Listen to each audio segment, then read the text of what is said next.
Hello and welcome to Compounding Curiosity.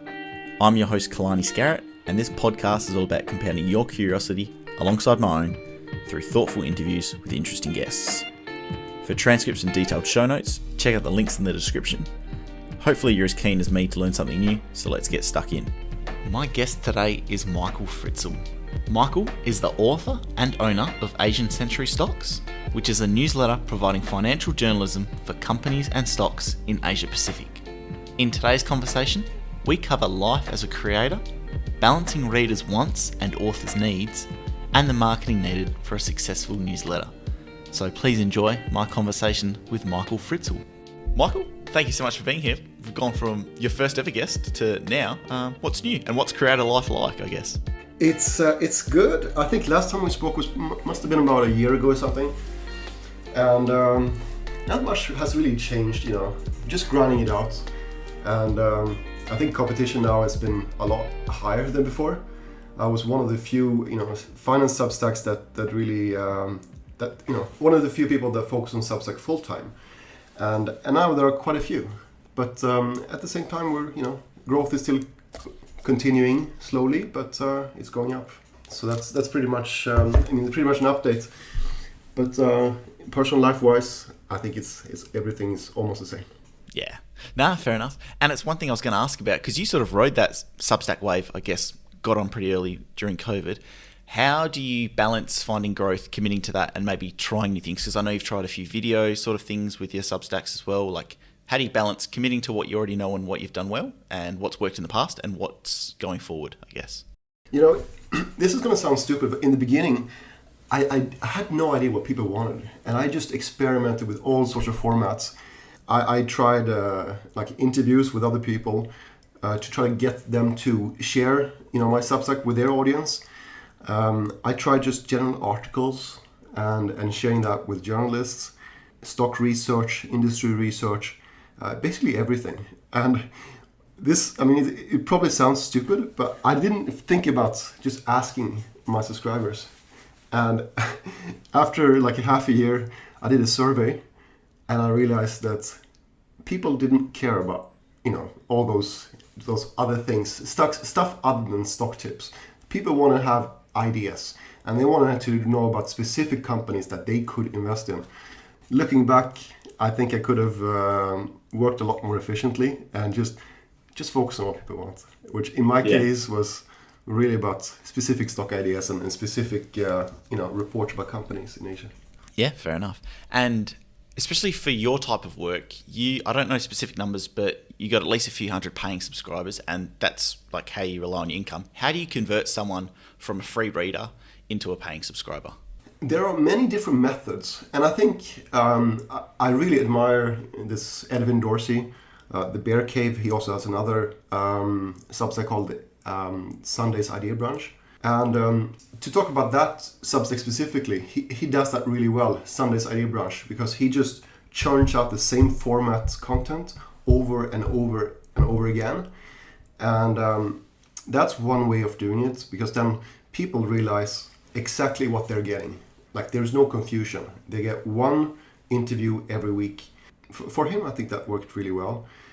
In my case, I've used a different strategy. Like with my Substack, I have a weekly newsletter, which is completely free. And in that newsletter, I try to provide value, of course, to those who subscribe for free. But I also mention my own paid content. And I try to get people to at least pay attention, once a week. And I write about specific stocks. So in that weekly newsletter, I will have a link to those stock reports.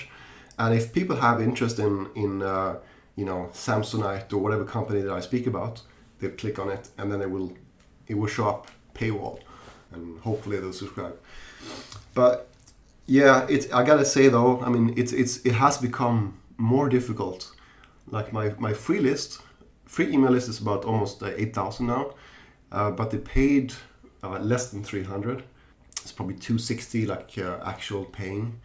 Which is okay, but it's getting harder to get people to converge, and I understand that as well. It's been a very tough period for everyone, I think, with high inflation and high energy prices. So I can understand it too. Yeah, fair enough. And same thing with what you do. There's sort of that pressure of timeliness, I guess. Like I can write about the Great Emu War tomorrow, or I can do it in a year from now. Like history doesn't change. Whereas for you on stock and ideas, like there's sort of a bit of timeliness about it. So how do you deal with that pressure of what you write about, I guess? That's an interesting question. I know that some others, they don't have deadlines, specifically Doomberg, who's been widely successful. And he just publishes something when it's finished. And that's a really good strategy. On the other hand, I know that people have a lot of emails in their inboxes. And you would want them to open your emails at the same time every week so it becomes part of their habits. That's what I've been striving to do. So that's why I send out emails every Sunday morning, every Monday morning, hoping that I'll be part of their lives. And my emails won't just kind of accumulate in the inboxes and become like something that they have to do. I think there are pros and cons with each approach. Yeah. Yeah, no, there's plenty of ways to skin a cat, like investing. You can do it many different ways, and I suppose whatever works for you, I guess. But I know we've spoken about this before previously, just through WhatsApp, but how do you deal with like taking personal time or holidays and dealing with what readers expect of you as a creator? Because, I mean, we all have to have lives as well, but sometimes, yeah, how do you deal with that? I write on my Substack that I'm going to take 4 weeks of holiday each year. Now, I'm not actually sure if people read that. Like, do they actually go to the About section and read what my holidays plans are? So some people, they may be surprised when I do take a holiday. And I remember last October, I went on a trip to Germany, like 6 days or something. And I took a picture of that and posted it on Twitter. And I don't know if it was coincidence or not, but immediately within a few hours, I got like 4 unsubscribes. People I guess they were shocked that I wasn't working for them. Yeah, we gotta have lives, and it helps in the long run as well because you get refreshed and you get new ideas. So yeah, exactly. So I get you just gotta set the expectations. Some people they will take longer holidays and they just pause subscriptions. And maybe that's the right way. I mean, it gets a bit tricky when you charge every month and then you take a 1 month holiday. I mean, that's not really fair. Yeah, I will take like Christmas holidays. I gotta say though, this has been a very special period, both for myself and for everyone else. Like Singapore has been almost locked down, for the large part of the last 2.5 years. So it wasn't possible to travel anywhere. Yeah. I took some staycations, but yeah. So we'll see. Yeah, maybe I'll take more holidays in next year or so. I feel like I know the answer, but your work doesn't really lend itself to having a backlog. Like I know, for example, Asianometry with his videos, he has a backlog of like over 10 videos, so he can take those months off. Whereas for you, is that even possible? I find it really annoying. Like when you write about something and you spend a lot of time on it and then the stock price just runs away. Not to say that I'm not making recommendations, but it's still annoying because I know what people want me to write about. And a lot of times it's because China is unpopular at the moment, for example. That's the time that people want to learn about Chinese stocks. Then if I have a pipeline of 10 stocks and then they just run up 30-40%, I will have missed that opportunity. So my approach is I have deadlines and I start writing about something maybe 3 or 4 days before the deadline and I just kind of panic. and I just go through everything in a very, like panicked in panic mode, and then I try to hit the deadline as good as I can. But that's just my approach. I'm thinking about changing to a more slow pace and just send things out when I'm ready, and perhaps also work on ideas bit by bit. That said, though, I should mention as well that I do have started to work in Notion. And I have a full list, like a whole database of ideas that I looked at in the past. And I'll probably go through 10 ideas for every one that I choose. So that's another process. Like I go through that list and I work back and forth on all of these stocks, just researching, back and forth. Yeah. Oh, cool. So you talked a bit about your approach and you panic a few days before the deadline. So if a report's getting sent out Sunday, could you talk to me about the few days before, like, what's your workflow look like? Are you work in the mornings? What do you do? And what are you looking at?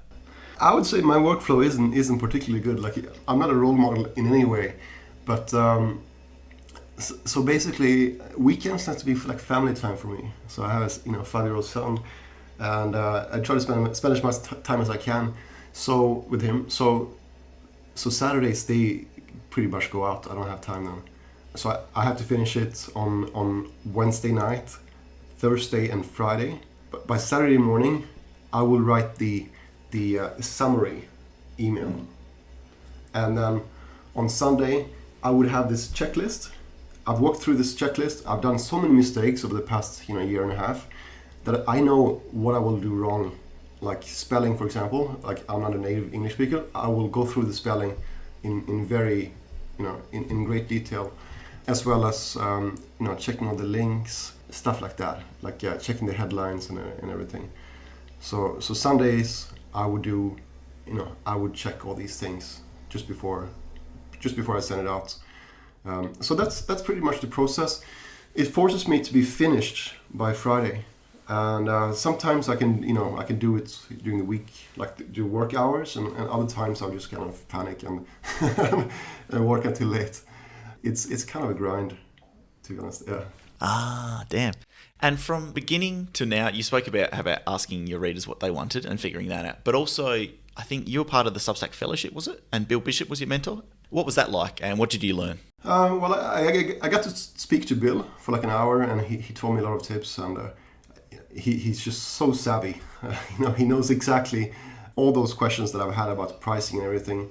He was really spot on with his advice. So that was helpful, and he's also been very nice, like sharing my content, and also gave feedback on a number of like I've written a number of essays, or like plans, I guess you can call it, like business plans, and he had comments on them. So that's pretty much been the process with Bill, and in that fellowship, like more broadly speaking, we had I think 8 to 10 different content creators in different areas, like completely different areas. I learned a lot from them, like everything from design to community building, like just how they organize their work, with to-do lists and like databases where they put their ideas and stuff like that. That's been extremely helpful. And frankly, through that process, I kind of, comparing all these Substacks, these successful Substacks, you realize that it's not so much about the content. Like people, they don't subscribe for the content. They want to hear a voice. They want to be part of a community. It's not about, I know everything about multi-bintang in Indonesia. Like that's fine, but they can also Google for that information. What they continue to subscribe for is if they like you as a person, if they want to have your perspective, perhaps guidance, and also if there are a bunch of other people that they also like to interact with. So I think Substack is moving in that direction, becoming more community, having more community focus, and that's exactly what you should do, I think, as a content creator as well. Focus on those aspects. Yeah, it's interesting you bring that up, because I remember, I think it was Noah Smith mentioned that as well for his tips for Substack readers. Like, people actually care about you, and like, put some personal photos and stuff in. Like, I try and do it in my monthly emails, but yeah, it's Yeah, exactly. People have different approaches, and I'm such a private person, so I think people will cringe a little bit if I put too many of my personal pictures, especially since in the past it's been very neutral. Like I hardly have any opinions of my own on the Substack. It's been, I try to keep it professional. I guess I can't just suddenly just post a lot of like family pictures, but but each to their own, I guess. Yeah, it is tough, and I suppose it works better for certain creators than others. But if I can ask as well, you went through a price change, I guess. You updated your pricing. How did you approach that? Because it's a pretty interesting topic and not many people know about and would know how to navigate it. So how did you go about it? How did you think about it? And how do you think it's turned out? My thinking was that, I looked at all the other successful Substacks and the top 20 list of grossing Substacks.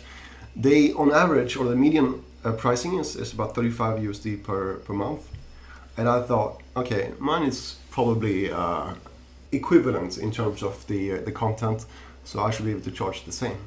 That should be the number that maximizes the revenue. But it's very difficult, I think, because people, they anchor to the previous price and they think, oh, it's worth $29 and now you charge 34. Then they, it feels costly somehow, like paying the extra. Plus, I guess $35 a month, or 34.9. It's not a small amount, and people, they do compare with Netflix. A lot of people, they pay for Netflix, they pay for Amazon Prime or like Google Drivers or things like that. And in comparison, it might seem quite high to pay for $35 for a Substack. At the same time, if you write niche content, if I were to charge $10, I would starve to death. So I don't know if it would probably not exist at all, like this kind of content. Maybe I can find 500 paying subscribers who are interested in Southeast Asian and Asian stocks, in terms of what I do. But it's difficult. Like if I could get scale, I would charge $10 a month. But it's so early now in the development of Substack that we don't know how many are potentially interested. So if I had conviction I could get a few thousand paying subscribers, I would charge really cheaply, but we'll see. So yeah, to answer your question, it was 100% just copying other Substackers, and we'll see. I think 2-3 years from now we'll see where the chips fall, what the appropriate pricing is. Yeah. No, it's tough because you mentioned that sort of anchoring with pricing. But I was talking to 2 investors in Singapore when I was there last time, and we're talking about your work, and it's like it's insane value for what you provide, and there's no one else doing it. But again, people just get anchored. It's insane. It's weird. Like some other research services. There's one called VIE. There's one called KEDM. They charge $3,000 or $4,000. I mean, a lot of money. So comparatively, I charge maybe like 1/10 of that. It's odd that there seems to be no standard for what things should cost. So we'll see where we end up. I like the idea of like democratizing information. Maybe that's idealist. Frankly, Bill Bishop, he told me that he thought that my Substack was probably too cheap, like with what I'm providing. Like I should probably charge a lot more. But I think at the same time, when I did that, when I increased the price, my growth stopped basically, and that may have been a coincidence, but it was. I think it was a very negative effect on growth. It's an interesting one. Obviously I don't know. I'm just spitballing here, but maybe it's just one of those cases where rip the Band-Aid off, double it. You know what I mean? Like, don't even bother increasing $5, which is I don't know how many percent, but just double it. Just rip the Band-Aid off, commit to it. Like, because I know some people like Jeremy Raper as well. He charges an insane amount and he's closed off to new. I just assumed, I don't know, less hassle. The more people you bring in, the more complaints, the more, I don't know. I'm not sure what relationship he has with his clients and customers, readers, whatever, but yeah.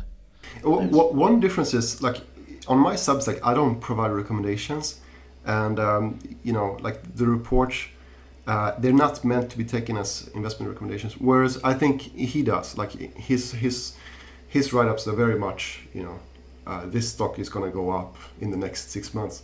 Whereas I'm certainly not. I'm more providing like just information, and inevitably my pricing will have to be lower. Yeah. Because people don't discount.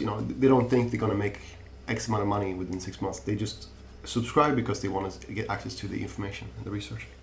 Cool. You've spoken a couple times about next few years, business plans. So what is the business plan in a perfect world? What does Asian Century Stocks look like? I actually don't really have a long-term business plan. My plan is to basically pay for my expenses, like personal expenses.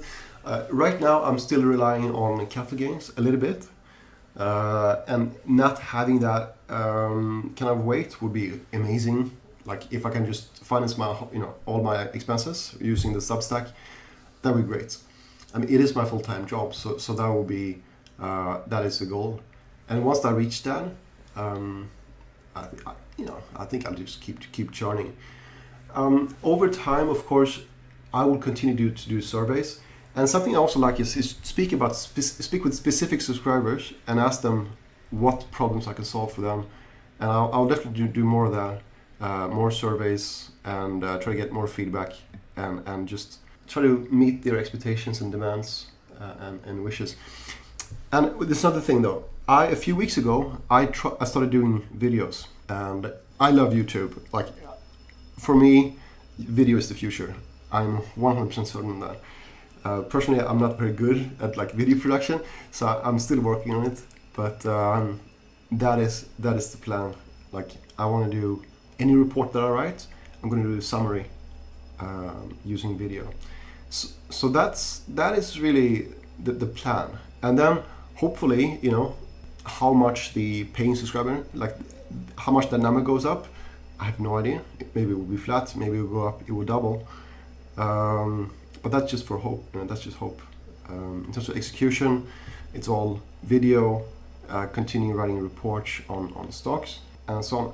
I'll do a few more tweaks actually. I've decided to focus primarily on markets that you can access from interactive brokers, and not so much Southeast Asia, because I know that very few people have access to Indonesia and Malaysia. So that's one plan, and maybe more stocks in Australia. But that's it. I mean, that is the plan. Yeah, no, fair enough. And join the club. I'm massive on video, especially chatting to Asian Autry. He's got me so keen, but it's a tough slog, and it's a big learning curve, I think. Yeah, like if you're getting into editing and all this stuff, which is frankly what you should do. I mean, his production quality is excellent, and yours as well, by the way. It's fantastic. So I guess it is a learning curve. I'm really positive with what Substack is doing. Like, they're offering all these different ways of interacting with your subscribers, and also the way that you can provide content. So these days Substack is not so much a newsletter anymore. It's become more of a paywall platform, a content platform where you can put up a paywall easily. And within that, I think video is for sure the future. And it's an interesting one. I like it because it's sort of a combination of writing a bit of audio to get the quality right, and then video editing. But it's like, at the moment, I feel like jack of all trades, master of none. Nothing's quite taken off. Right, but exactly. You just gotta keep experimenting, and then you look at the numbers and you see what people do like. They will press like, and now I have these polls where I ask people to rank the posts from 1 to 5. I look at those as well. So I try to get feedback, and if you just keep experimenting with different formats and you try to get feedback, you will know what makes what clicks. I guess that's my advice. But speaking about, I mentioned the voice thing. The people want to hear your voice, and they subscribe to you rather than the content. So if you have if you're on the screen in a video, they will get to know you a little bit better. At least that's my theory. So that's another reason to put on the webcam and record something where you just talking to the camera. I think that's probably a good idea to create that connection with your subscribers. Yeah, it certainly helps put a name to a face. But yeah, you make a good point. Same thing with Johnny Harris. I don't know if you know Johnny Harris on YouTube. He does video essays, but a lot of the time he's on camera as well, like on the ground. So it's a good balance. Obviously, this is different for me and you because I sort of just follow my curiosity. I can interview, because everything's free. I can interview who I want. I can make videos on whatever I want. But you sort of need to take on readers' advice and their feedback. But also, how do you keep yourself interested and choose what you want to cover? I can't tell you how many times, basically at least once a week, people would tell me, write about Alibaba or write about Tencent. Those two stocks basically, or the EV stocks, BYD. Like, I get that every week, and it's just non-stop. So I'm already focusing on what I think is interesting, and I had this idea of who I want to target. It's basically someone like me, but I picture that my subscribers is someone like maybe 40, 50 years old. He is running maybe a family office or a value fund, and focus on not necessarily the big companies. Like, he's willing to invest in stuff outside the index. So I'm kind of optimizing for that person, and I've ignored that advice, but I do get tons of feedback that I need to follow Actually, in the last few months, there hasn't been much talk about Alibaba. But 1 year ago, yeah, for sure, every week. That's so funny. Because why would they want research on it when there's already hundreds of research reports already done before as well? Yeah. So I have literally saved down all the Alibaba research reports, and every time someone asks me, I just send them like the same stuff because I get the same question over and over again. I just send them 5 links of excellent write-ups on Alibaba from Packy McCormick and all these guys. Really good stuff. But so that's the thing, right? So in theory, if I write about multi-bintang, for example, I know that nobody else has done that. So in theory, I should add a lot of value. But what's weird is that in investing, people, they don't want to read stuff that no one else reads. They want to read what everyone else reads. So it's odd.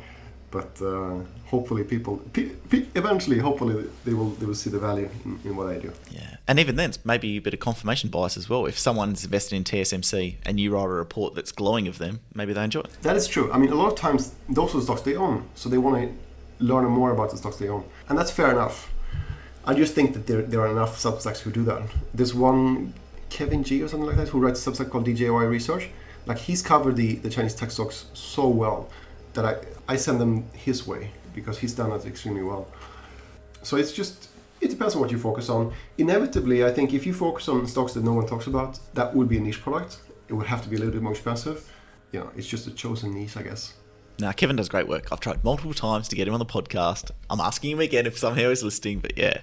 Is there anything you think people misunderstand about your work and what you do? I guess, from a content creator's perspective, I'm not sure if people realize like there's a lot of negativity. Like you get that as a content creator, I think. Most people probably do. There's a lot of, especially on Twitter, like you get a lot of negative stuff, and somehow that sticks with you, and it's a little bit hard to deal with. I guess I'm learning it slowly, but that is something. I'm not sure if people realize that you do get a lot of negative stuff, and or just reading the unsubscribes. I don't know, like you can just ignore it, but like once you put yourself out there. If they annoy with anything that you do, they might just send a message and point it out to you. I saw there was Edwin Dorsey just a few weeks ago. He had someone sign up with an email called fuckEdwinDorsey@gmail.com just to get back at him.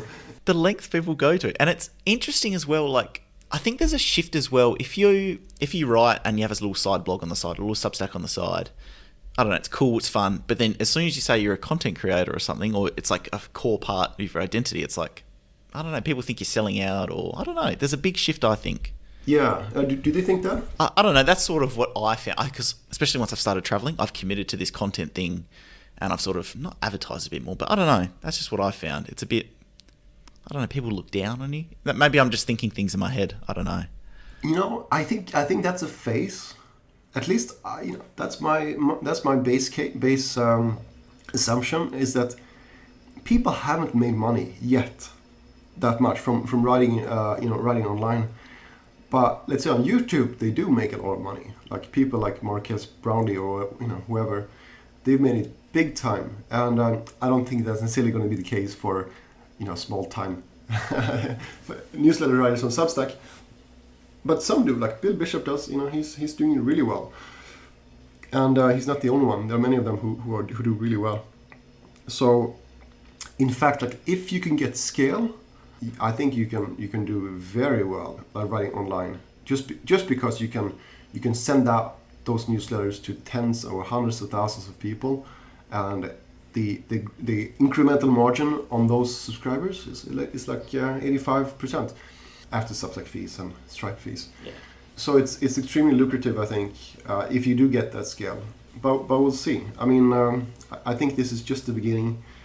And I know some fund managers or CIOs who subscribe to like 10 Substacks. That's still very unusual. But I think maybe in the future, it will be common. Like for most professionals to just have like 10 favorite Substacks that they subscribe to and get ideas from. So if that's the case, You know, like 400,000 people have Bloomberg terminals or something like that, 500,000 maybe. Seeking Alpha, you know, I don't know how many visitors they have each month, maybe 50 million. Huge numbers, like massive numbers. So if you can get that scale, it can become really lucrative. So if they look down upon that kind of business, I think they're probably wrong, because at some point you're going to have really successes, you know, among newsletter writers who are on the Substack platform, I think. Yeah, that's an interesting point about the institutional side coming to Substack and becoming the norm. I'd never really thought about that. So yeah, good point. And just a fun one. How do you introduce yourself then at parties or something? Are you a writer, analyst, content creator? How do you... At parties... I say I'm a Substack author. Like that's really what I do. I'm kind of a journalist now, like a financial journalist. I'm not an analyst, because an analyst is someone who makes financial advice, like who provides financial advice, and I'm not that person. So yeah, I'm an author now, but there's no good word for it, and I think people try to put you into this bucket, and I don't belong in these buckets. I never worked for a newspaper, but I guess, is it a newsletter? I guess it is in a way, but... Yeah, no, it's cool. It's just interesting how people sort of view themselves and how they... Because, I don't know. I'm not even working at the moment. I'd say, I'm just piss farting around, I guess. So we've spoken about this before, and I think we're kind of similar on this topic, but how do you approach marketing for your Substack? So obviously Twitter is a big driver, and then Twitter threads is obviously like a painful but maybe required part of marketing. Yeah, not the most fun. I think for me, I don't want to do it. But how do you approach marketing?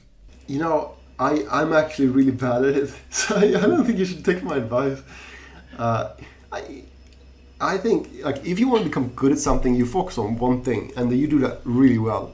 And in my case, I focus on the research, and I try to make that as good as possible. And I really haven't figured out yet how to market myself effectively. My Twitter followers has flatlined. It doesn't go up anymore. Unless somehow I don't show up in people's feeds, and I'm not sure exactly why that's the case, but maybe I don't write enough threads. Like, I guess you got to do that, and I haven't really made much effort in that respect yet. So there are others who do this much better than I do, like Doomberg. There's one called Compounding something, I forgot his name, but other people do that much better than I do in terms of growing on Twitter. I know that some people have had great success with LinkedIn, especially people who are more, perhaps a bit more mainstream. It seems a lot easier to grow on LinkedIn these days. Something must have changed with the algorithm. But for me, like, I've tried, I've been lucky that I've been recommended by other Substacks, so I grow the free list that way. And then I try to convert them. In terms of what I do myself, I have done interviews with people, and then they've shared my interview with them on my Substack with their audience, and that's brought in some subscribers, but I guess not that many. And then sometimes I just write about stocks on Twitter, and hopefully people retweet them. But I gotta say, like I said, I'm still working on it. I literally just yesterday I bought a book about funnels, how to create online marketing funnels. I'm not sure. Something I did do recently though that did help a lot was that I pinned my latest post on Twitter. Silly thing, it's nothing, but at least it will get people to click. It's something new, Like, you put the newest post, paywall post by the way, on your Twitter profile. When they go to the profile, they'll be interested and they might click it. If it's the same post all the time, or if there's no pinned post, they may not even click on the link. So that's something I did. And on the Substack itself, I used to have a table of contents at the just a pin to the top of the Substack.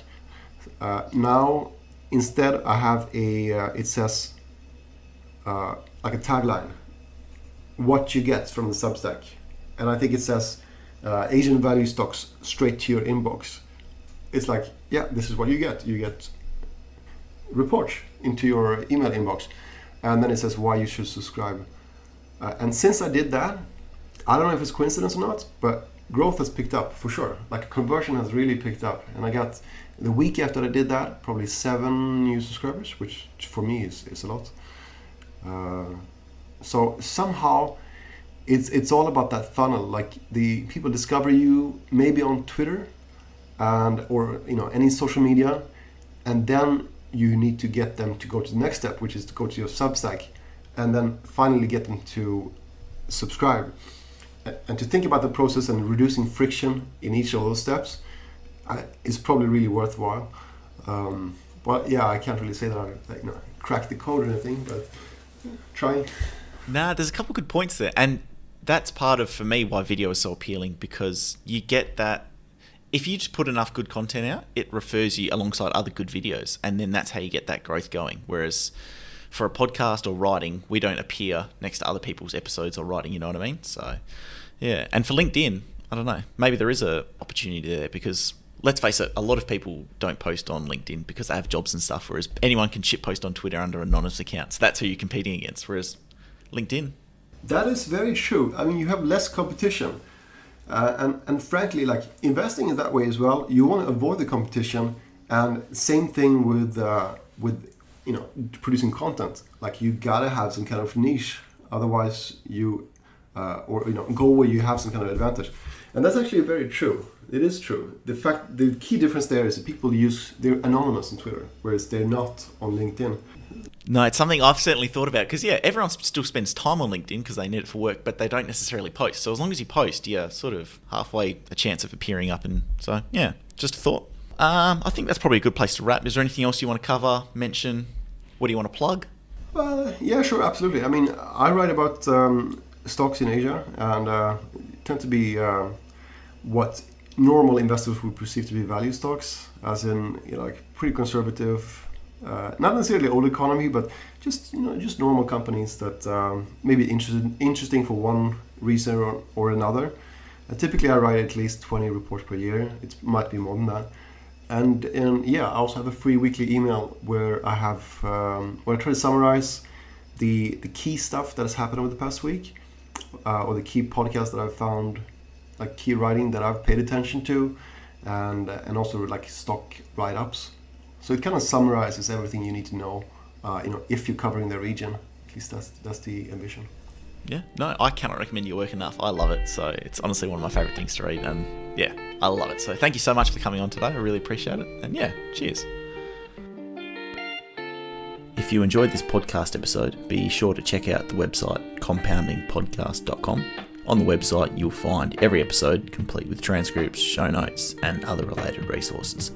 If you want an email notification every time an episode releases, plus my lessons and takeaways from each episode, be sure to sign up to the Substack. So that's compoundingcuriosity.substack.com.